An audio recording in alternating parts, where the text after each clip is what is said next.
ഇനി അങ്ങോട്ട് എല്ലാവർക്കും ഗിരീട്ടം കൊടുത്താൽ മതി.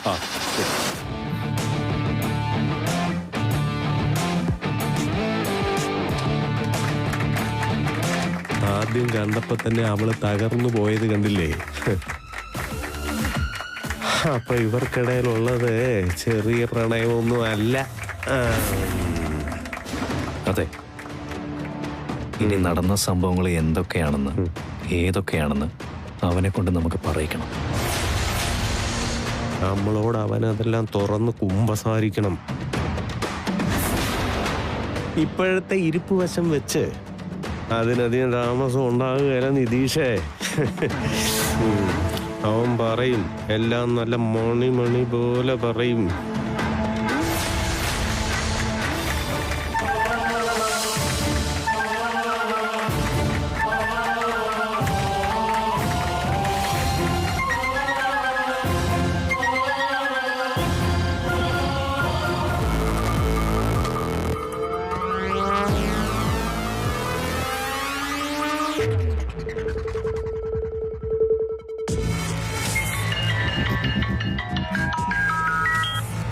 ഹായ് ഷെറിൻ, പറ, എന്താ രാത്രി വിളിച്ചത്?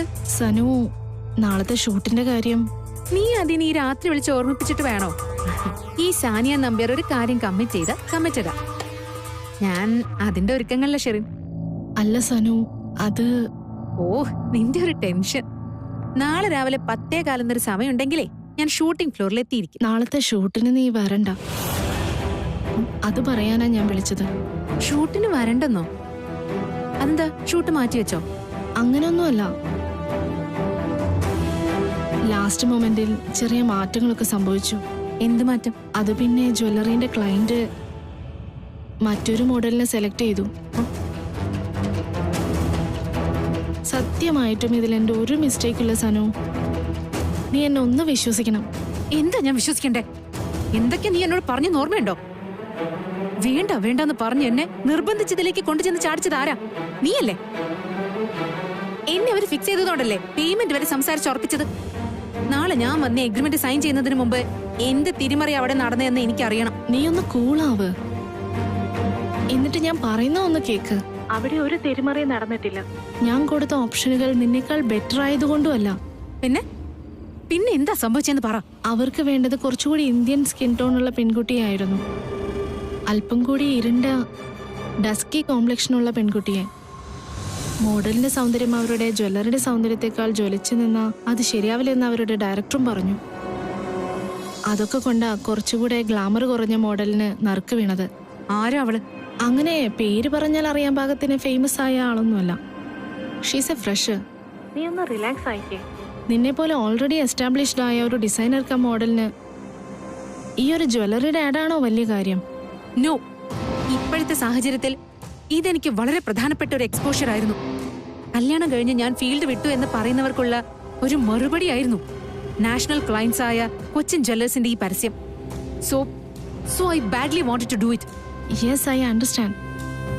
പക്ഷെ ഇനി ഒന്നും ചെയ്യാനില്ല. സോറി സനു. ഷെറിൻ, നിക്ക് 1 സെക്കൻഡ്. ഏതാ മോഡൽ? എന്താ അവളുടെ പേരും ഡീറ്റെയിൽസും? ശരി, ഡീറ്റെയിൽസ് ഒക്കെ ഞാൻ നിനക്ക് മെസ്സേജ് ചെയ്യാം. പക്ഷെ നീ വെറുതെ പ്രശ്നത്തിനൊന്നും നിൽക്കണ്ട. ഒരു നാഷണൽ ക്ലയന്റ് നിന്നെ മാറ്റി മറ്റൊരാളെ തെരഞ്ഞെടുത്തൊന്ന് ഫീൽഡിൽ അറിഞ്ഞ നാണക്കേട് നിനക്ക് തന്നെയായിരിക്കും.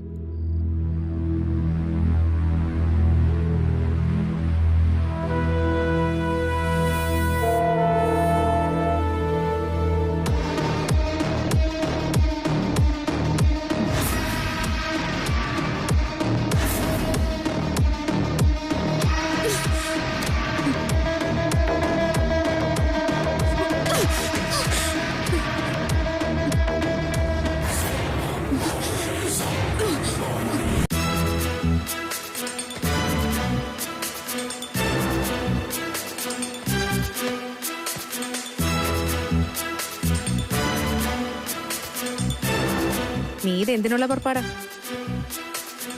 നാളത്തെ ഷൂട്ടിന് നീ പോവരുത്. സനുവേട്ടൻ എന്തായി പറയുന്നേ? എനിക്ക് 500 കിട്ടിയൊരു വർക്കാ, അത് ഞാൻ കളയില്ല. പോകരുതെന്ന് പറഞ്ഞാ പോകരുത്, മനസ്സിലായോ? ഞാൻ ഷൂട്ടിന് പോരുതെന്ന് പറയുന്ന ഏട്ടത്തേക്ക് എന്ത് റൈറ്റ് ഉള്ളത്? ഞാൻ ചെയ്യേണ്ടിയിരുന്ന ആഡായത്. അപ്പോ ഏട്ടത്തിയാണോ ഇതിന്റെ കോസ്റ്റ്യൂം ഡിസൈനർ?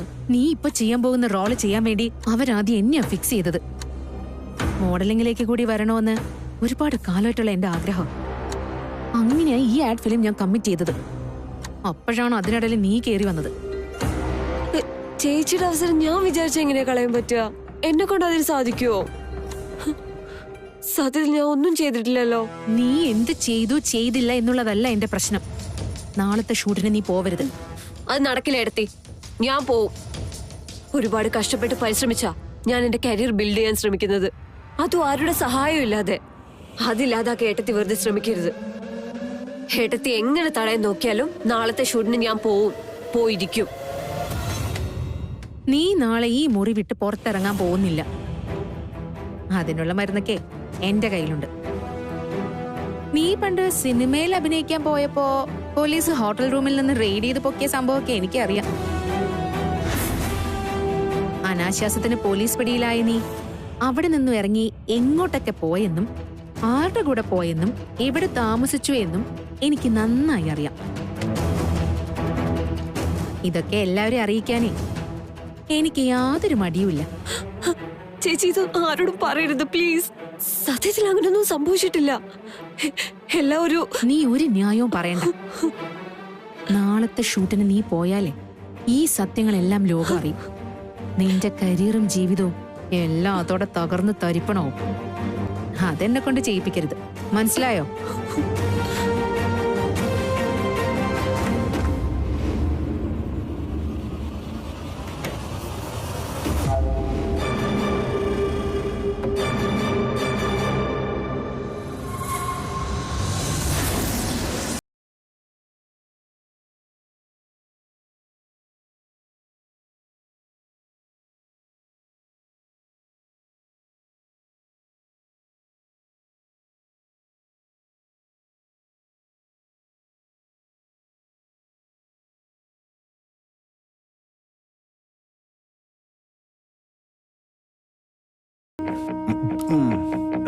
അടിച്ചാൻ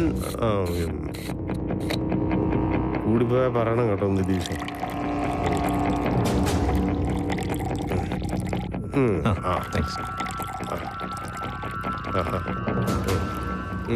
എല്ലാം നമുക്കുള്ളതാ.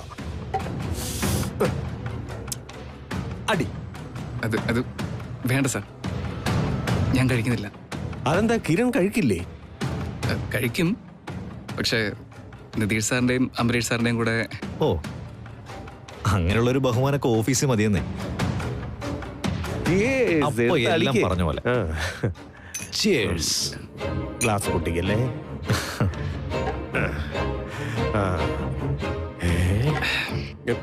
എന്നാ ഒരെണ്ണം കൂടെ കഴിക്കട്ടെ? വേണ്ട സാർ. ഓ പിന്നെ ഒരെണ്ണം കൂടെ കാടിക്കാം. ഇതും കൂടെ അങ്ങോട്ട് പിടി. എങ്കിലല്ലേ ഒരു ഊർജം കിട്ടൂ.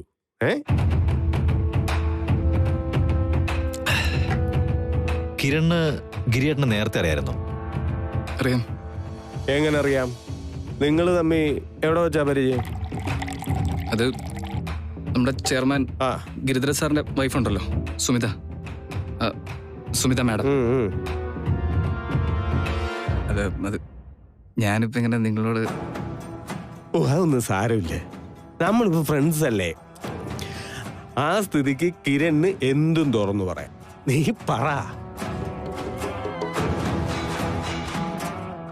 അയ്യോ എടാവേ, വെള്ളം ചേർത്തടിക്കില്ലേ, കൂമ്പ് വാടി പോകും കേട്ടോ. ആ കഥയൊക്കെ പറയണമെങ്കിൽ ഇച്ചിരി ഫിറ്റ് ആകണം സാറേ. ഇപ്പൊ ഫിറ്റായല്ലോ, ഇനി പറ.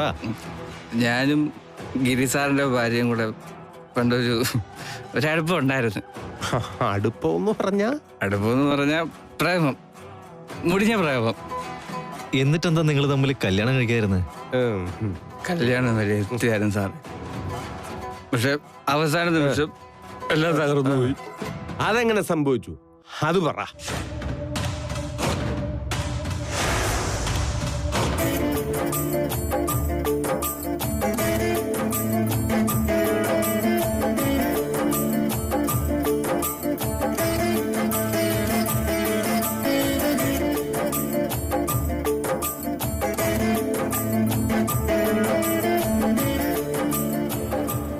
സത്യത്തിൽ ഇവൻ എന്തെങ്കിലും ഒരു സ്ഥിര വരുമാനമുള്ള ജോലിയായിട്ട് മതി കല്യാണമെന്നായിരുന്നു ഞങ്ങളുടെ തീരുമാനം.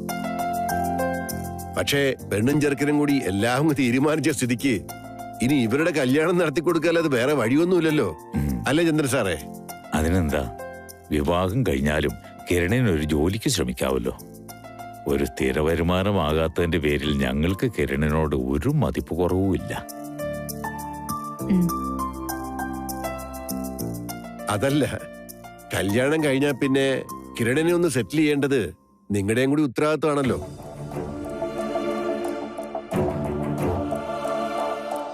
പറയാനുള്ളതങ്ങ് തുറന്നു പറയണതല്ലേ സാർ നല്ലത്.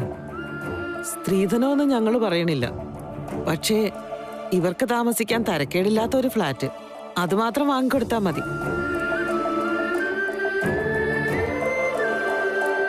ലോണിട്ട് വാങ്ങിയാൽ മതിയല്ലോ. പിന്നെ ലോണിന്റെ കാര്യമൊക്കെ കിരൺ ശരിയാക്കിക്കോളും. പിന്നെ അതിന്റെ ഡൗൺ പേയ്മെന്റ് എത്രയാന്ന് വെച്ചാ അതും, പിന്നെ മാസം മാസമുള്ള അടവ് മാത്രം. അല്ല, ഇവിടുത്തെ കാര്യങ്ങളൊക്കെ നിങ്ങൾക്കറിയാവല്ലോ. സുമിക്ക് താഴെ എനിക്ക് 2 മക്കളാ. അവരുടെ വിദ്യാഭ്യാസം കഴിഞ്ഞിട്ടില്ല. കിരൺ, ഇതൊക്കെ എന്താ എന്റെ അടുത്ത് നേരത്തെ പറയുന്നത്?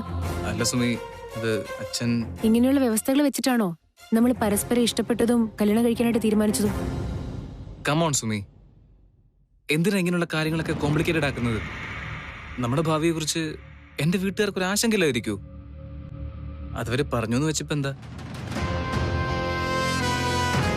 എന്റെ വീട്ടുകാരിപ്പോ നിങ്ങൾ പറയുന്ന കാര്യങ്ങളൊക്കെ നടത്തിത്തരാൻ പറ്റുന്ന ഒരു അവസ്ഥയിലല്ല.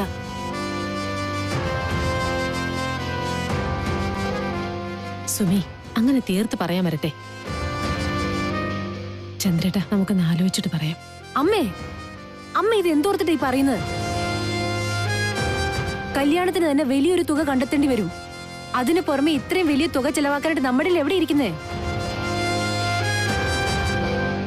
അയ്യോ സുമി, ഇതിലിത്ര ടെൻഷൻ അടിക്കാനുള്ള കാര്യമൊന്നുമില്ല. ഫ്ലാറ്റിന്റെ ഡൗൺ പേയ്മെന്റ് എന്ന് പറയുന്നത് ഒരു 10 ലക്ഷം രൂപയെ വരുള്ളൂ. അത് മാത്രം മതി. ബാക്കി ലോൺ സുമിത്രയുടെ ശമ്പളത്തിൽ നമുക്ക് അടച്ചു തീർക്കാമല്ലോ.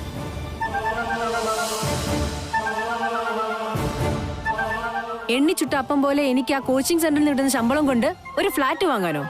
നടക്കില്ല കിരൺ. സുമി മോളെ, അച്ഛനൊന്നും പറയണ്ട. ഇങ്ങനൊരു കാര്യം കിരണിന്റെ മനസ്സിലുണ്ടായിരുന്നു എന്ന് അറിഞ്ഞിരുന്നെങ്കിലേ ഈ പെണ്ണ് കാണൽ ചടങ്ങ് വരെ ഞാൻ കാര്യങ്ങൾ കൊണ്ട് എത്തിക്കില്ല.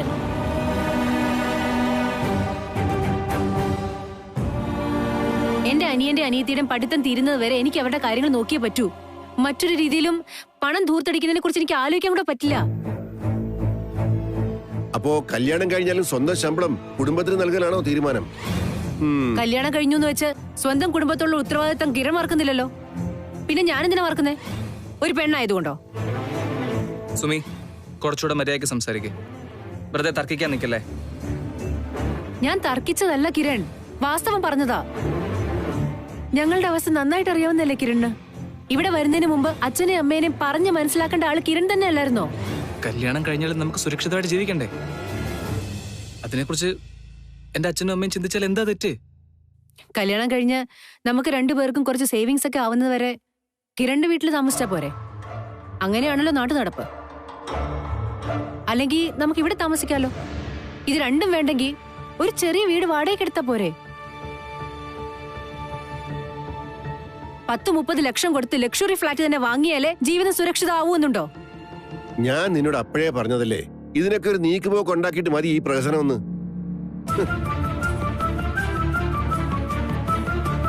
ഇനി എന്ത് കാണാൻ ഇവിടെ ഇരിക്കുന്നത്? വാ പോവാം.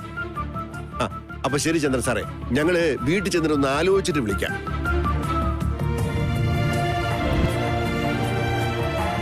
ഇനി നിനക്ക് പ്രത്യേക അപേക്ഷ എഴുതണോ? എഴുതിട്ട് വേണം അങ്ങോട്ട്.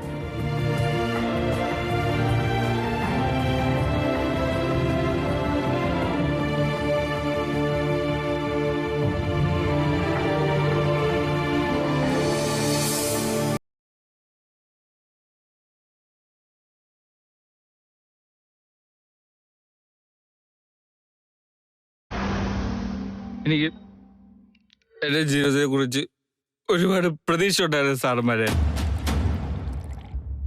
വലിയ വലിയ കണക്കൂട്ടലൊക്കെ ആയിരുന്നു.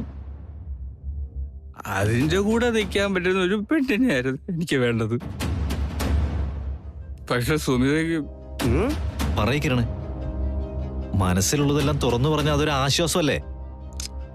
അവക്ക് അവിടെ കുടുംബമായിരുന്നു വലുത്. ഓക്കെ ഓക്കെ, പിന്നെ എന്താ സംഭവിച്ചേ? ചുമ്മാ കഥ പറഞ്ഞോണ്ട് എനിക്ക് അതൊന്നുകൂടെ ഒഴുക്കി സാറേ. എടാ കൊള്ളാമല്ലോടാ.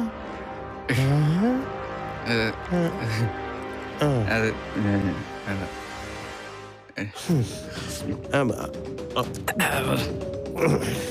എന്നിട്ട് ഞാൻ വേറെ കെട്ടി, അതും സുമിതയുടെ കൂട്ടുകാരെ തന്നെ. അത് കൊള്ളാമല്ലോ. സുമിതയോട് പ്രതികാരം ചെയ്യാനാണോ നീ സുമിതയുടെ കൂട്ടുകാരിയെ തന്നെ കെട്ടിയത്? എനിക്ക് ആരോടും പ്രതികാരവും മാങ്ങാത്തൊലിയൊന്നും ഇല്ല. ഐശ്വര്യയുടെ തന്തയുടെ കയ്യില് പൂത്ത കാശുണ്ടായിരുന്നു. അയാളുടെ കമ്പനിയിൽ വലിയ ശമ്പളമുള്ള ജോലി എനിക്ക് സെറ്റായി. അങ്ങനെയാണ് കല്യാണം. എന്നിട്ടെന്താ നീ ആ ജോലി വിട്ടത്? അവളുടെ തന്ത ആള് ശരിയല്ല സാറിനെ. എന്നെ സാക്ഷി എന്നെ താഴ്ത്തി കിട്ടാൻ ഉള്ള ഒരവസരവും അയാൾ കളയത്തില്ല. ഈ കിരൺ അഭിമാനമുള്ളവരാണ് സാറേ. ഞാൻ ആ ജോലി കുടിച്ചു പുല്ല് പോലെ വലിച്ചെറിഞ്ഞു. കല്യാണം കഴിഞ്ഞാലും നിന്റെ ഉള്ളിൽ എവിടെയോ സുമിത ഉണ്ട് അല്ലേടാ കള്ള? അങ്ങനെ ചോദിച്ചാ അതൊക്കെ അത്ര വേഗം മനസ്സിൽ നിന്ന് പോവോ സാറേ?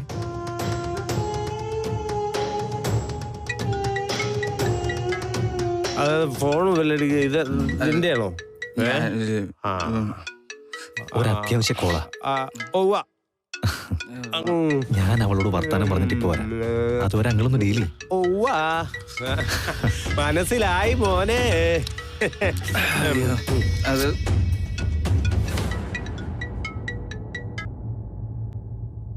ഹലോ നന്ദു, എന്തു പറ്റി? എന്തിനാ നീ കരയുന്നേ? നീ ഇങ്ങനെ കരയാതെ കാര്യം പറയും. ആഡ് ഫിലിമില് എനിക്ക് അഭിനയിക്കാൻ കിട്ടിയ ചാൻസ് അത് പോയി നിതീഷ് ഏട്ടാ. പോയെന്നോ? എവിടെ പോയെന്ന്? അതെങ്ങനെ സംഭവിച്ചു?